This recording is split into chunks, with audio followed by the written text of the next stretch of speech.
I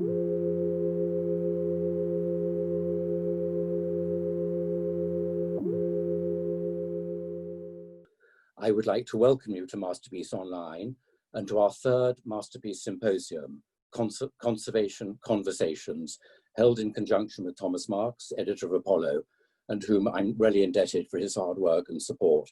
Thank you, a big thank you, Tom. Thank you all, however, for joining us and from across the world with a particularly strong American attendance, about which I am particularly delighted. I'm really looking forward to today's debate, which, as you know, will be continuing at the same time tomorrow. Under normal circumstances, we would be in our lecture theatre, but this year, due to the circumstances, a really exciting new opportunity has been afforded. And the opportunity to host the symposium digitally has enabled us to reach so many of you, not only from all parts of Britain, but worldwide, and many of you who wouldn't otherwise have been able to join us in the flesh. I'm sure going forward, we'll be offering this opportunity to continue the symposium as a sort of blended experience with a physical fair to build on this new and expanded reach.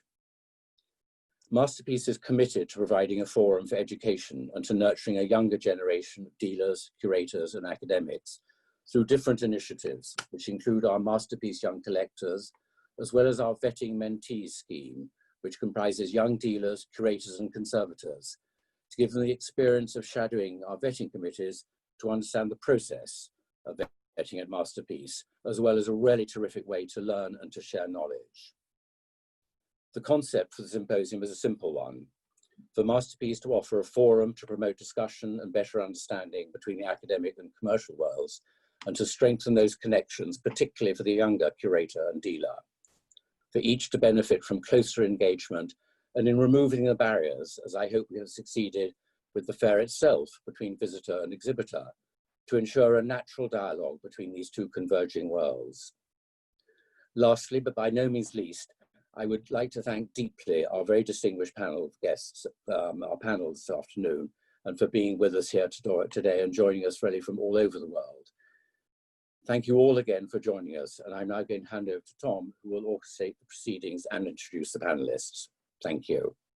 I'm Tom Marks, editor of Apollo, and I'm delighted to be here to moderate the symposium and convene it over this couple of days. As Philip said, it's a project that we devised 3 years ago, really with the aim of finding ways to open up conversations between different sectors of the institutional and commercial art worlds. I'm really thrilled that the subject this year is conservation. Conservation conversations, a bit of a tongue twister, but nonetheless one that we hope will open out into discussion later on in the sessions. To give you an idea, an overview of what's going to happen over this evening or afternoon and tomorrow, we're going to be talking with our panel today about perhaps more the public face of conservation, the spirit of communication in the symposium, replicated in a panel that will really focus on engagement with conservation, how it might be displayed publicly, the types of knowledge and information that it might convey to wide audiences. There'll be breakout sessions following that on which I'll give more information later on, in which we will all have the opportunity to participate. We're very keen that, not being in a lecture theatre, we try to have this opportunity for everybody who is online today to be able to speak and participate. So that will be a little bit experimental, but I'll tell you a little bit more about the experiment when we get there. Tomorrow we're going to be thinking about the relationship of new technologies to conservation, how they are furthering the field, what assumptions we might make when we're using them, how they too might contribute to how the field is communicated and information is disseminated by it. And we'll follow that with further discussions about ethics and transparency, both relating to those methods and more broadly. I'm going to introduce the panel and crack on with the discussion. We've got a great panel, international panel today. We have Robert Price, who is conservator for the French Sculpture Project at the National Gallery of Art in Washington, D.C., where he's worked for nearly 4 years. He's conserved sculptures rather than sculptors at the gallery, from terracotta relief by André de la Robbia right through to a large aluminium sculpture by Adolphe Gottlieb. We have Julie Ribits with us, who is the Beverly and Gayl W. Doster paintings conservator at the Sidney and Lois Eskenazi Museum of Art at Indiana University, Bloomington.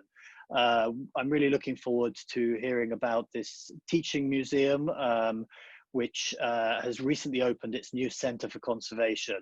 And Julie has under her care a collection of some 1,200 paintings. We have Cynthia Shorts with us, who is Senior Associate Conservator of Paintings at Yale University Art Gallery. Cynthia has worked there since 2008. She's a specialist in the conservation of modern and contemporary paintings, and she's published on artists including Hedda Stern, Modigliani, and Picabia. And she organizes at Yale the Historically Black Colleges and Universities Students and Mentors Institute in Technical Art History. And certainly access to the field and its possible more diverse futures is something we will also discuss today. David Wheeler is Senior Conservator of Furniture and Decorative Arts at the Royal Collection Trust, where I'm going to say he's worked since 1985. Is that right, David? And of course, working at the Royal Collection for 3 decades, more than 3 decades, he's handled many of the most important objects in the Royal Collection. Just before we came on this evening, I was watching videos of him putting together blue and white porcelain pots from a few years back.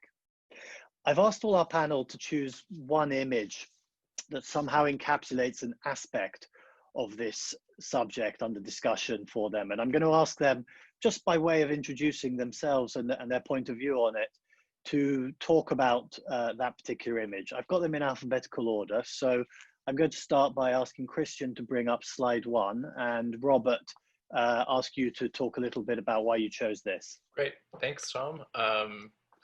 Thanks to everyone who is here right now. It's great to speak with everyone, and I'm looking forward to a really good discussion. I chose 2 images, so I broke the rules, but the image on the left is an image of me working on painting and sculpture by Doster, which is a 18th century French marble, and on the right is the East Sculpture Hall of the National Gallery, the West Building, where there are 10 sculptures, which I'll be treating 6 of. And essentially, I chose this image just to show you how we're connecting with the public in a new way. I know that this has been done with other museums, but this is actually the first for the National Gallery. And unfortunately, due to COVID-19, things have not been moving forward, but we're working on that. What I wanted to point out about this is the use of these 2 monitors. So one of them shows a feed that has frequently asked questions and answers, and then the other is a monitor that hooks up to the camera that you see that's on the right side of my shoulder. And this is just a way that we're experimenting with actually allowing visitors to see what is happening on a smaller scale. So rather than just seeing me working on the sculpture, mostly looking at my back, this is actually a way that we're thinking of being able to really engage people with the technical skills that are involved in a conservation treatment. So looking forward to talking about this more. I'm very keen to hear more and to hear more about this sort of interplay between the new theatre of conservation and perhaps the actual kind of communication through techniques like that screen. Julie, we'll take your image next. Absolutely. Thank you, Tom. The image that I've chosen to show for this is actually a fresco that has been transferred to canvas and then reimagined as an easel paint, or basically an easel painting, in the collection of the Eskenazi Museum of Art. It is Bartolomeo Nerone's The Continents of Scipio. And this was kind of a pretty serendipitous project in that it was off the wall for the first time in a very long time due to the renovation of the museum. It's large enough that it's kind of hard to move it to multiple places within the museum, but it was off view and ready to be brought into the brand new conservation space, which had been reimagined as sort of a view in from multiple sides. You can see into the conservation lab from both the sculpture terrace outside and from the second floor galleries as well. So there's kind of two ways to look into conservation at any given time. And we were able to set up this project so that it could be seen from both sides as we were working. It's something that I've gotten particularly interested in over the course of the past few years is sort of how context changes with historic conservation treatments. For instance, this fresco obviously is no longer a fresco attached to the original wall in which it was made. It's now an easel painting in Bloomington, Indiana. So a large portion of the conservation of this work was to also describe not only what I was currently doing, but what had been done to this painting in the past and kind of how its history changed along with its historic conservation treatment. So be happy to speak more about it later on. Thanks very much, Julie. Let's move on to Cynthia's image, please. Thank you so much, Tom, and thanks everyone for being here. And I really broke the rules with 3 images and a lot of text, but it's a topic that I'm quite passionate about and I think needs context. So I wanted to, really highlight the lack of diversity in conservation and use this as a forum to maybe talk a bit about that. And in the United States anyway, in this moment, the public is actually engaged in quite sophisticated conversations about conservation and meaning and the past in terms of our Confederate monuments. And I know similar conversations are going on in Britain. And so, conservation, we all know, has a diversity problem, and it's a problem for the field. We will be a better field if we have a more diverse membership base, and it's not only for the field itself. I think it's also, we have to think about how conservation can be embraced by all communities as a vehicle for healing, as a vehicle for working through intangible aspects of material culture.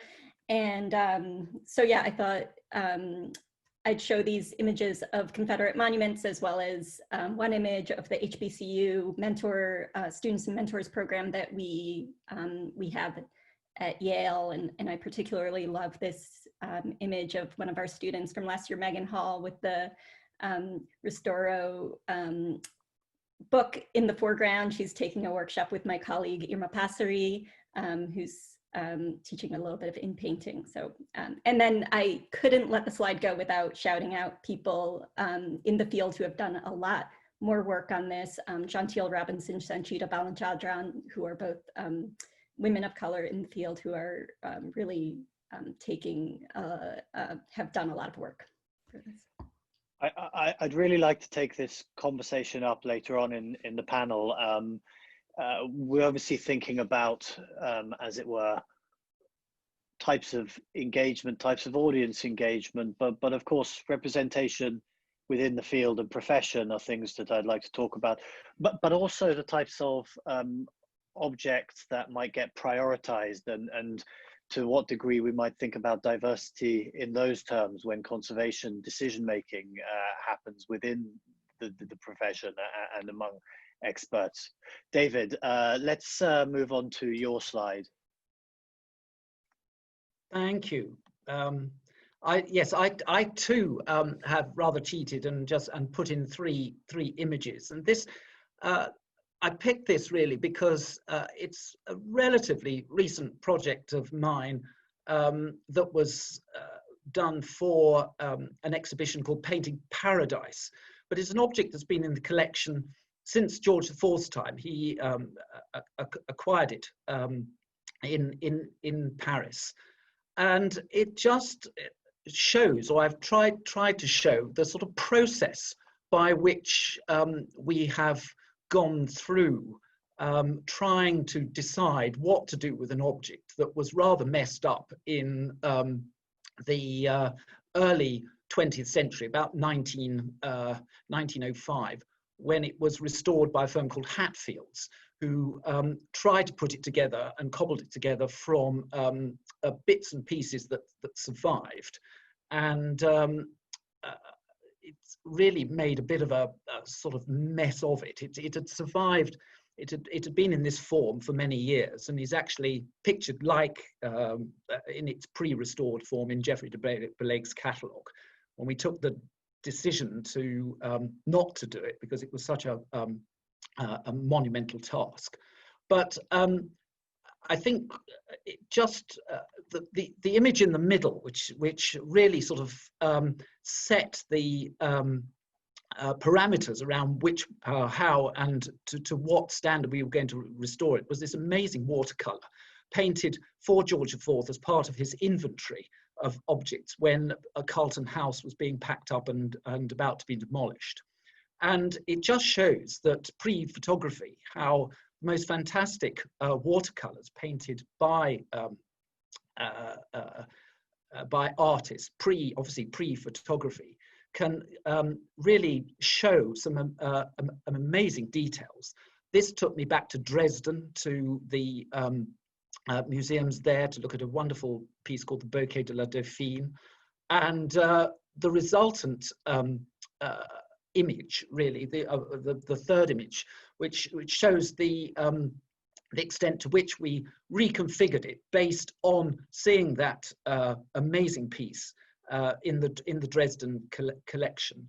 Also having to buy in new pieces, or 18th century pieces of Sèvres porcelain, new flowers, and also the budgetary constraints too, of having to use what we had and remodel, reconfigure to try and create that picture, but on a realistic budget. I think if I had gone to the extent of having it all done in porcelain, I would have we'd have had to have sold the crown jewels, I think, in order to pay for it. So it was a real mixture of research, of a bit of inventiveness, using modern materials, contemporary materials, using what we've got, and also buying in period pieces at quite considerable costs in order to try and create something that would fit into the surroundings. And very much in the Royal Collection, we're about glitz and glamour, and about trying to convey these pieces looking at their best. And I've been I've also very kindly been asked by the French Porcelain Society to repeat a lecture on this, which I'll be doing on the 22nd of August, I think, and which will give you the full story of the conservation. So that's my piece. Certainly, I will want to come back to how we convey this type of information and process in display. Let me ask you, David, since, dare I say it, you've been at this game longest out of our panel. Would you say that there's a greater imperative than when you began as a conservator to explain condition and conservation to the public than perhaps there was 20 or 30 years ago? Yes, definitely. I've seen the whole world has really changed. I've been very fortunate that I span the working with the actual founders of the workshops, which were started in 1952. So, and the craftsmen who were there when I first started were those originals taken on, and just seeing, yes, the whole world of conservation develop, and particularly the engagement with the public. We really weren't doing very much in those early days. There wasn't the pressure. It just happened, and that was it. There wasn't the medium. Today we have this fantastic medium of the internet and films and YouTube and all those sort of things. But sadly, on the other side, one's seen the demise very much of craft and the inherent sort of application of crafts, and it goes right back to the beginning to schools, and the lack of practical skills has meant that we just don't, the youngsters and young people today just aren't brought up with the notion of working with their hands. And I think that is, my predecessors didn't have a conservation training. It wasn't there. They learned their skills, particularly in furniture. I trained at the London College of Furniture. It's a fantastic place back in the early 80s, where you were trained from scratch to be a conservator, but learning the basics. And my predecessors learned not by conservation, but by undoing. They were cabinet makers, and they came to conservation by saying, here's a piece of furniture bad condition. Let's go back. Let's just undo it, unwrap it, unfold it, take everything apart, and really get to the bottom of what is going on. And the work that they were doing then, in a way, was pioneering. But my goodness, it's lasted. And it's a great testament to those good basic skills that perhaps are sadly lacking today. So there is something there that might come into the breakout sessions later, which is the sort of balance between all the pressure that might even be put on expertise in certain types of, shall we even perhaps call it more performative conservation. Let me ask some of the other speakers. I mean, Julie, I want to pick up on this idea of a teaching museum, and particularly what that means in terms of conservation.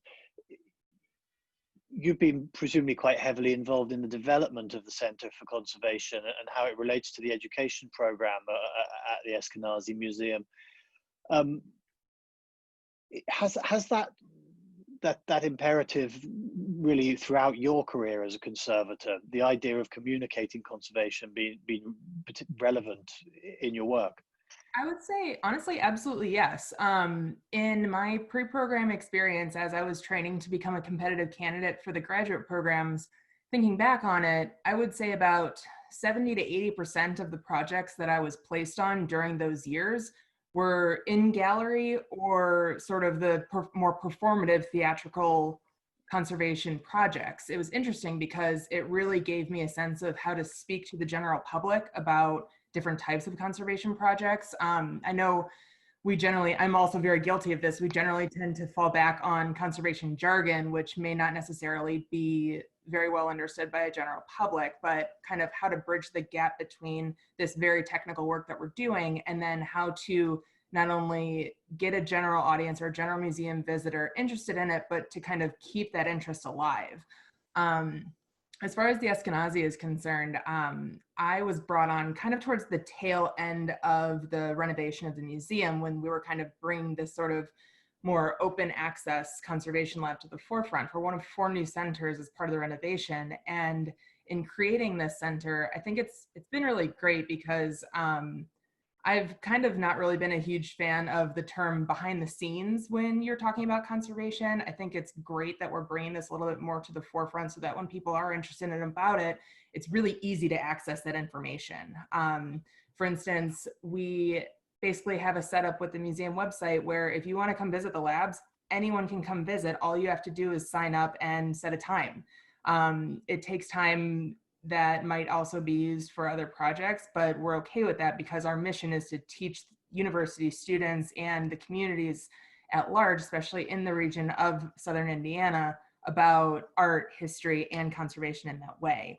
I think I've been very fortunate to kind of settle into this. It almost seems like all these steps of my career working in gallery spaces, this sort of more theatrical side of conservation, to kind of get into this job where I'm not only doing these sorts of projects in view of visitors, but also I'm inviting visitors in to kind of get this really more well-rounded idea of what it is we actually do. So. Maybe theatrical is a bit of an unfair word from my perspective, but I suppose I just think about the idea of this stage set that, and in a theatre you don't tend to interact with the actors, but of course in a lot of these projects, interaction and engagement is key. So it isn't just watching somebody who is at work. Although having said that, I suppose I was going to ask Robert about this, so I'll ask you about it now. Robert, there is some tension in a public conservation project, perhaps, between what it is to be at work on the conservation and what it is to be actually speaking about the work that you're supposed to be doing. Have you felt that, at least pre-COVID, in the project at the National Gallery? It's been a really great experience, and I'm just thinking about what Julie just said, and the fact that visitors are able to book appointments to come see the conservation lab, which is just incredible. And that was actually something that I was thinking a lot about when we were planning this project.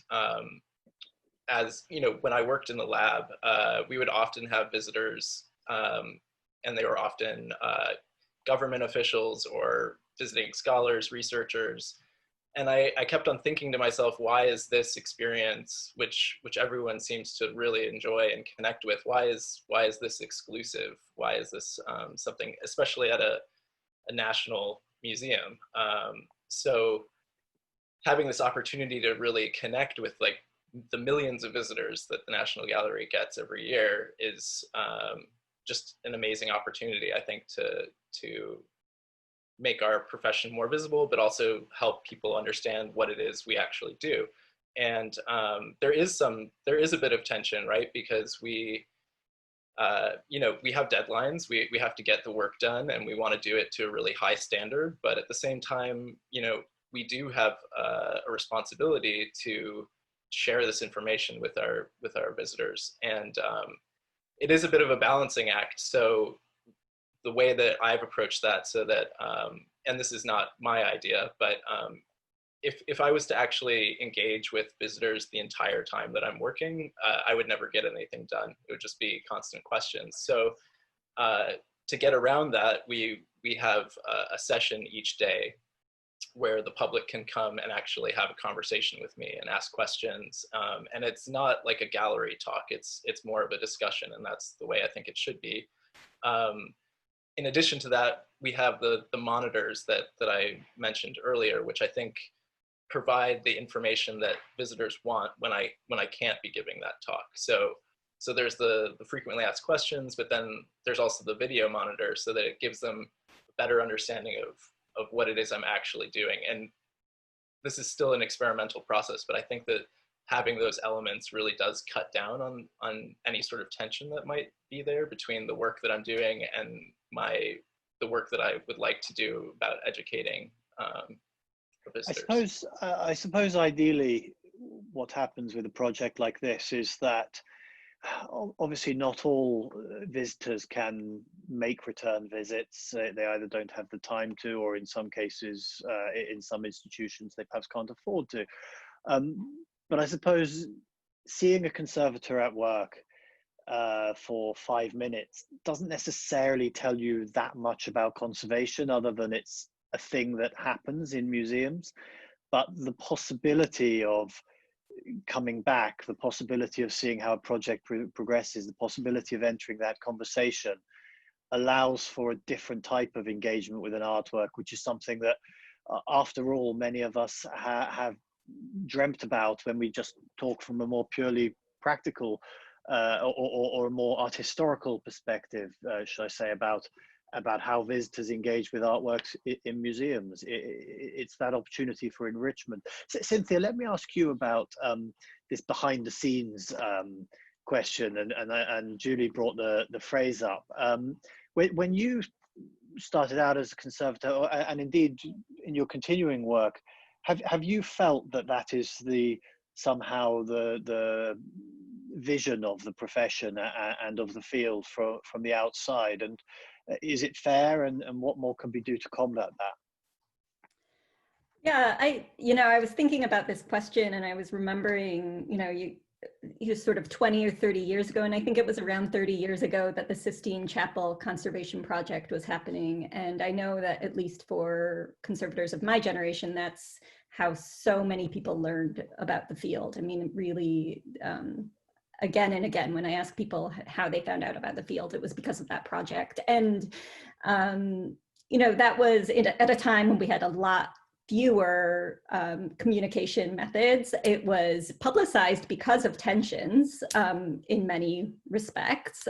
So, I think when we talk about these tensions within the field, whether they're because of, our own inclinations to be behind the scenes, or whether it's because of something like a conversation about taking down monuments, these tensions can actually be embraced to sort of have really engaging conversations with the public that that I think can help us and help them to understand what we do. So, is it behind the scenes? I think we all have this struggle in our own practice, of how much is what I'm doing truly invisible and how much is actually should be visible or should be acknowledged as being an alteration to the original. So I think it's a quite interesting conversation, and I think we should be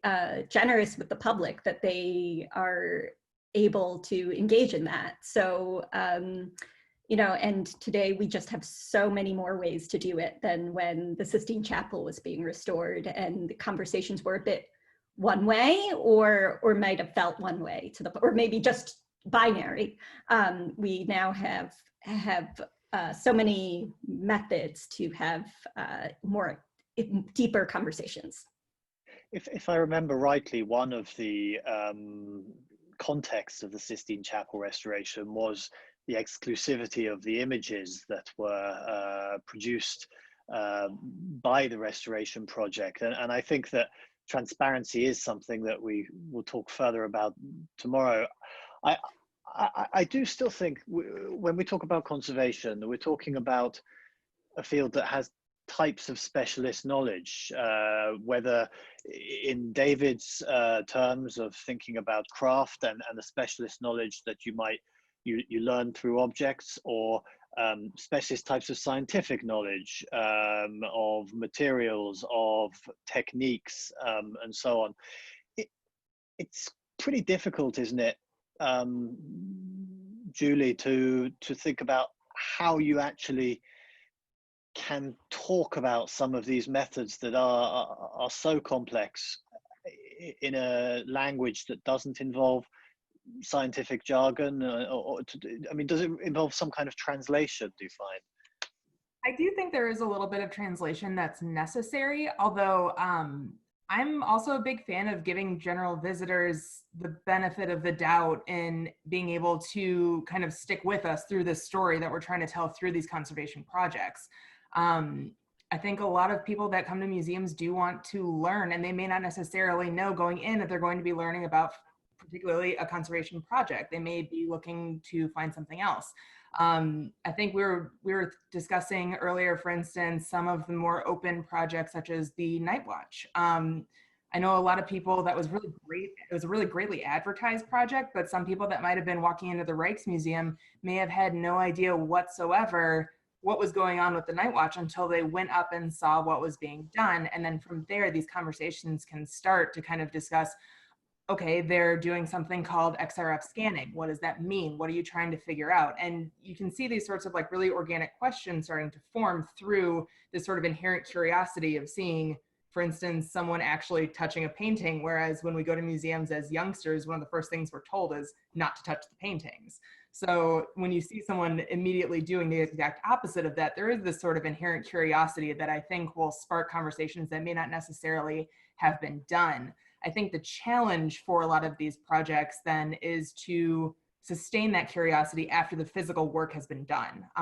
We may be able to get all of this really great knowledge as to what sort of materials were made in a time period, why certain materials were chosen, and then subsequently how these materials are breaking down over time or changing over time. And being able to have that information gained in an easily accessible way after the project, I think is almost as important, if not more important, than the actual physical work itself. David, let me ask you, I mean, if you're looking at, when you go into other collections and you see these projects taking place inside the galleries, are you do you think that helps to teach the public about conservation? Have you learned yourself from those projects? Yeah, definitely. I think anything showing interaction and people at work and craft is so important. We've done things at Windsor Castle, it was sort of Meet the Conservators Day. We've all set up round the state rooms doing our bits and pieces, from having a half-clean picture to a broken pot to taking silver apart, showing how gold leaf is applied. All these sort of things are so important to engage, because often the craft element engages more, sadly, than than what the museums tend to promote, which is always the history, dates, facts, names, that sort of thing. We have lost touch with craft. You go to a museum and there is nothing that actually tells you how these things were made. And Julie, you were so right. You know, it's don't touch, don't touch. All these objects were made not by don't touching, or they didn't appear out of an ethereal mist of art historical papers and writings.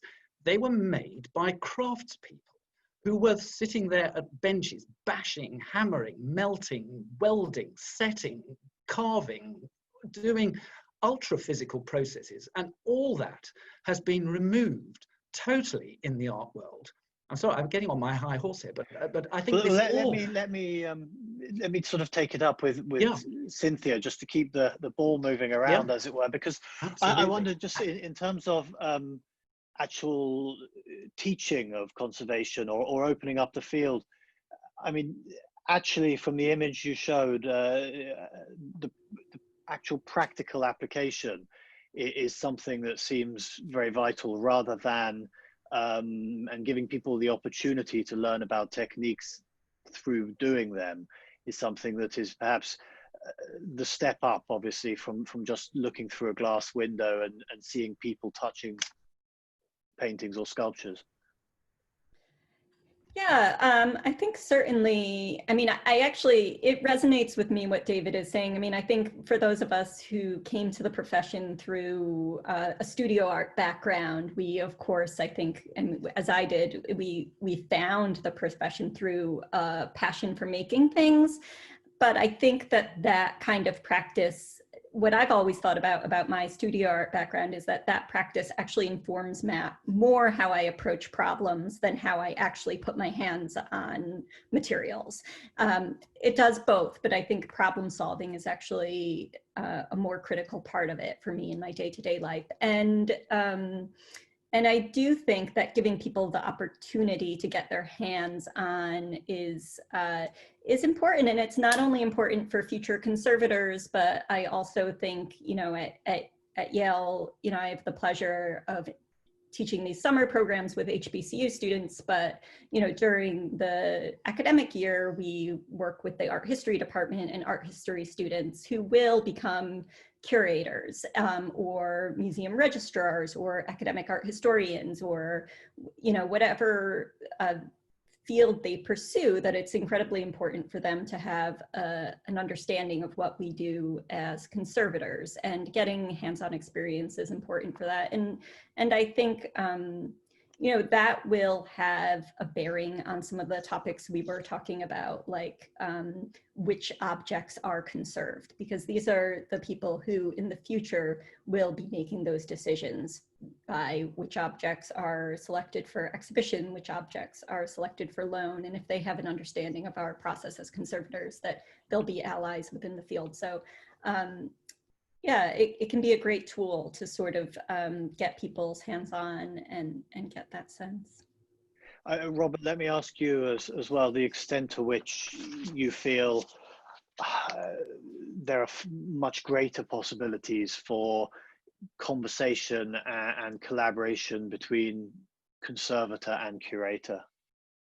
Oh, well, I think that it's really, we're already moving in a really good direction. I think that like the idea that curators or art historians act like completely in isolation from conservation scientists, I think that's just not true anymore. And I mean, at the National Gallery of Art, we have an annual journal that is, all of the essays are collaborations between curators, conservation scientists, and conservators. And I think that, I mean, it's absolutely essential, and training curators or future curators to actually look at objects and really look at them and understand the materials is absolutely critical to both fields. I think these partnerships are super important, and at the National Gallery, at least, it happens every day. We have a really close relationship with the curators for research projects, but also just in terms of having important conversations about the decisions that we're making in terms of conservation treatments. So I think that the two fields are definitely more aligned than they have ever been, and I think that it's only going to they're only going to grow closer as we move forward. And what about academic art history? Is that coming closer towards the object and therefore towards the work of conservators? Perhaps I asked Julie and Cynthia this because they're kind of at institutions so closely related to universities. Sure. To tackle that question, I think something that, as far as like academic art history and technical art history particularly are concerned, I think, for instance, having those sorts of information found during the course of examination, during the course of treatment, and communicating what we find during examinations with curators that can then help them determine what steps to take moving forward as far as exhibiting these works. What we've learned during examination is what they can then show to the general public through labels, didactics, what have you. I think it's just another tool to continue to give as much information, as much context for work as possible. And I think, I mean, when you think about a lot of these sort of academic institutions and other types of museums, inherently some original context of why and how these works were made is lost just because they're not in their original homes anymore and they're not in their original context. So if we can gain as much information through things like, for instance, technical art history, to then show a more well-rounded history of the work, it may help continue to have these conversations move forward over time. And I think actually tomorrow's conversation will be quite interesting, looking at the technological ways that we can help make close looking, as we like to refer to it as at the Yale Art Gallery anyway, we can make close looking accessible to everybody, even if they aren't working with a conservator, if they aren't working with an institution, as many academic art historians are not working in museums or with conservators. So, you know, I think one of the huge changes that's happening right now, in particular in response to the COVID crisis and the fact that many of us are away from our collections, is that our colleagues in the sort of imaging sciences and digital realm are looking at ways to, you know, there's never going to be a way to fully substitute the experience of looking at an artwork with our eyes, with a microscope, with a conservator and a curator and a conservation scientist all holding hands looking at it together. But there are so many advances in the digital realm of RTI, photogrammetry, you know, all of these sort of imaging sciences. And, you know, you can look at the beautiful projects coming out of the Rijksmuseum and again, Altarpiece, and just how close you can look. And you know, having conversations with friends who aren't in conservation, realizing that what the topography of a painting looks like through those projects has been exciting. I think that, you know, this moment, which is so difficult for those of us who love to be hands-on with objects, is actually going to lead to a lot of progress.